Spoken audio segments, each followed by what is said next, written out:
تو جناب آغا صاحب بہت بہت شکریہ، آپ نے وقت دیا مجھے. Thank you very much, thank you very much sir. تو آغا صاحب پہلے تو یہ فرمائیے کہ آپ اپنا تھوڑا سا تعارف کرا دیں کہ آپ کا تعلق پاکستان سے کہاں سے ہے، انگلینڈ کب آئے؟ دیکھیں میں پیشے کے حساب سے جرنلسٹ ہوں اور آتھر ہوں. میں نے 2-3 کتابیں لکھی ہیں. ایک فکشن کی کتاب لکھی ہے، ایک ناول پہ میں کام کر رہا ہوں. ایک میں نے بہت پہلے ایک ریسرچ پیپر کتاب کی شکل میں لکھا تھا، کاؤنٹرنگ دا ویسٹرن ہیجمنی، جس میں نے اچھا. یہ چائنا کے حوالے سے اور رشیا کے حوالے سے بتایا تھا کہ آنے والا بلاک جو ہے یہ اس طرح بنے گا یا ممکنہ طور پہ ہو سکتا ہے. اور اس کے علاوہ میں نے ایک کتاب لکھی تھی اردو میں، فکر و نظر کے زاویے. وہ پھر پاکستان میں نے ڈسٹریبیوشن اس کی رکوا دی تھی، کیونکہ مجھے ڈر تھا کہ وہ مولوی کوئی آؤٹ آف کانٹیکسٹ چیز اٹھا کر اس پر وہ کر دیں. حالانکہ اس میں ایک اچھا. میرا نقطۂ نظر تھا کہ مختلف اسلام کی تشریحات ہیں، تو میری بھی ایک رائے تھی، اس کو میں نے کیا تھا. اور اس کے علاوہ اب میں ایک ناول پہ کام کر رہا ہوں جو تقریباً آخری مراحل میں ہے. اور ویسے میں نے ساری زندگی جرنلزم کیا ہے، لکھتا لکھاتا رہا ہوں. ایکیڈیمکلی میں نے ایم فل انٹرنیشنل ریلیشن میں کیا ہے، ایم اے پولیٹیکل سائنس میں کیا ہے، ایم اے انگلش لٹریچر کیا ہے. اور میری ریگولر اسٹڈیز جو تھی وہ LLB تھی کراچی سے، سندھ مسلم لاء کالج سے. لیکن میں نے لاء پریکٹس نہیں کی، میں جرنلزم میں چلا گیا تھا. لیکن میں کانسٹیٹیوشن وغیرہ میں نے پڑھا ہے، American, British, Indian, Pakistani constitution, اس کو تھوڑا بہت میں فالو کرتا رہا. تو ایم اے آپ نے انگلش یہ لٹریچر میں بھی کیا، پولیٹیکل سائنس بھی پڑھی اور LLB بھی کی.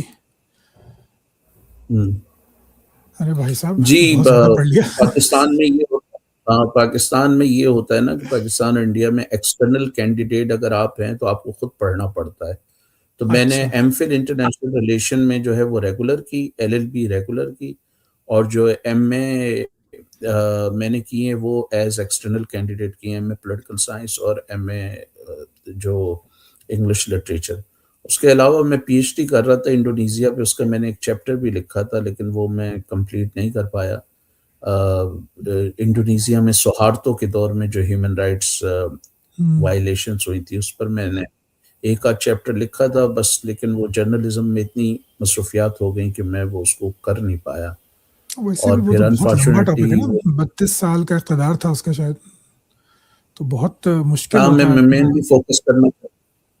مینلی فوکس کرنا چاہ رہا تھا PKI کے ٹائم کا، جو اس نے 60 کی دہائی میں اسپیشلی جو کیا ہے.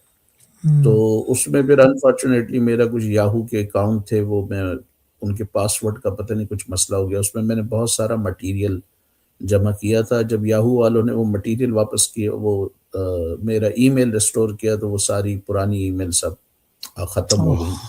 وہ ایک طریقے سے میرے لیے یوز لیس ہو گیا. اس میں بہت سارے آرٹیکلز تھے، بہت سارے پیپرز تھے، بہت ساری کتابوں کے ریفرنسز تھے، تو وہ پھر اس اچھا. وجہ سے میں کنٹینیو نہیں کر سکتا.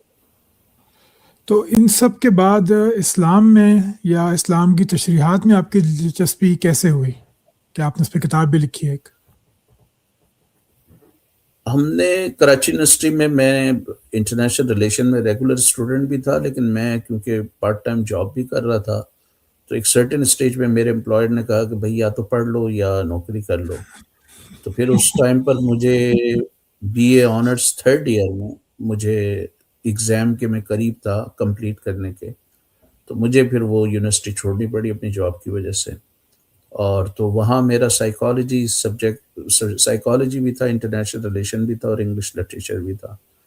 تو میں نے BA ویسے بھی سینٹ پیٹرک کالج سے بھی کیا ہوا تھا، اور میں نے آنرز میں بھی لیا ہوا تھا داخلہ. تو پھر میں نے آنرز والا ڈسکنٹینیو کیا. وہاں پر جو ہمارے دوست یار تھے ان سے ہمارا انٹریکشن رہا، اور میں نے یونیورسٹی میں اساتذہ سے بھی سیکھا، لیکن جو ہمارے دوست یار تھے، ہماری گیدرنگ تھی، اس میں فلاسفی، سوشیالوجی، ہسٹری، ہر طرح کی ڈسکشن ہوتی تھی. تو کراچی یونیورسٹی نے بھی مجھے سیکھنے بڑی مدد کی. لیکن سب سے بڑا مسئلہ یہ تھا کہ ہم لوگ کتابیں پڑھنے میں لگ گئے تھے، مثلا کالج ٹائم سے ہی، بلکہ اسکول کے ٹائم سے ہی کتابیں پڑھنا. اور انیشلی میرا اپنا تعلق ایک بریلوی مکتبہ فکر سے تھا۔ اچھا، میں میں نعتیں بھی پڑھتا تھا، ریڈیو پاکستان میں بھی میری نعتیں آئیں، اس کے علاوہ میں نے انٹرمیڈیٹ بورڈ میں سیرت النبی کے جو مقابلے ہیں وہ بھی میں نے جیتے، اس میں شرکت بھی کی۔ اور دارالعلوم علیمیہ ناظم آباد میں ہے، وہاں پر یہ محمد از دا پرفیکٹ گائیڈ پہ ڈبیٹ ہوئی تھی، اس میں یہ کوئی 22 ممالک کے علماء نے جو فارغ التحصیل تھے ان کے درس نظامی کے، انہوں نے بھی شرکت کی تھی۔ میں اس وقت سینٹ پیٹرک کالج میں تھا تو میری فرسٹ پوزیشن اس میں آئی تھی۔ واہ! اور زبردست. فرانس کا ایک اسٹوڈنٹ تھا بلال، وہ کنورٹ تھا، اس کی سیکنڈ پوزیشن تھی، اور اس میں نائجیریا کے مختلف ممالک کے لوگ تھے۔ تو اچھا، مذہب میں لازم بات ہے، شروع سے میرا انٹرسٹ رہا، میں چیزیں پڑھتا رہا، مختلف لوگوں کو پڑھتا رہا، ڈاکٹر علی شریعتی، ڈاکٹر مکارم شیرازی، پھر اور بھی دوسرے آتھرز، علامہ اقبال، مولانا عبید اللہ سندھی، مولانا حسرت موہانی، اس طرح کے لوگوں کو بھی جو ہے وہ اب یہ پڑھنے پہ تو اتفاق۔ سارے انقلابی لوگ ہیں، مکارم شیرازی ہو گئے، شریعتی ہو گئے، حسرت موہانی ہو گئے، زمانے کی رو سے الگ چلنے والے لوگ ہیں سارے یہ. ہاں یہ آف کورس یہ اور اسی طریقے سے وہ پھر انقلابی روح کے حوالے سے ہی وہ مذہب کو بھی اسی طرح پھر دیکھتے تھے۔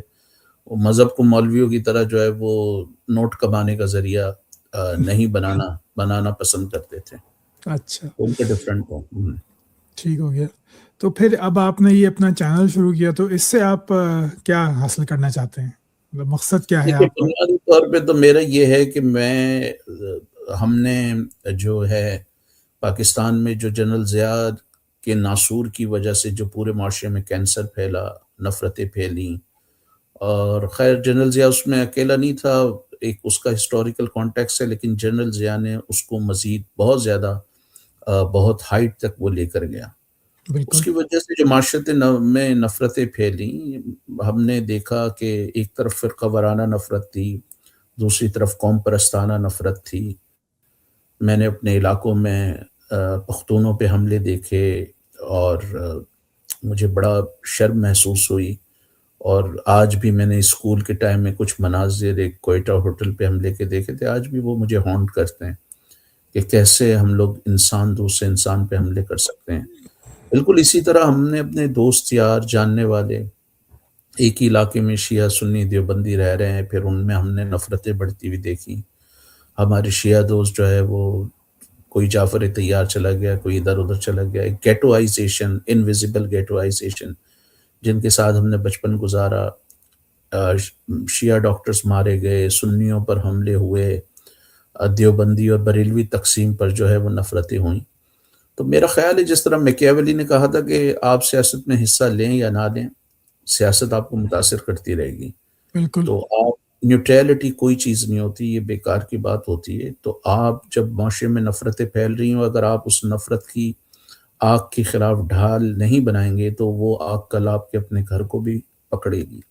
تو اس میں لازمی بات ہے ہمارے دوست یار، ہم نے محلے والے ادھر ادھر ہم نے دیکھے کہ یار ہم بچپن سے کھیل رہے ہیں، پہلے ہی ہم نے پارٹیشن میں 1000 سال تک، 1000 سال سے زیادہ ہم ہندوؤں، سکھوں اور دوسروں کے ساتھ رہتے رہے۔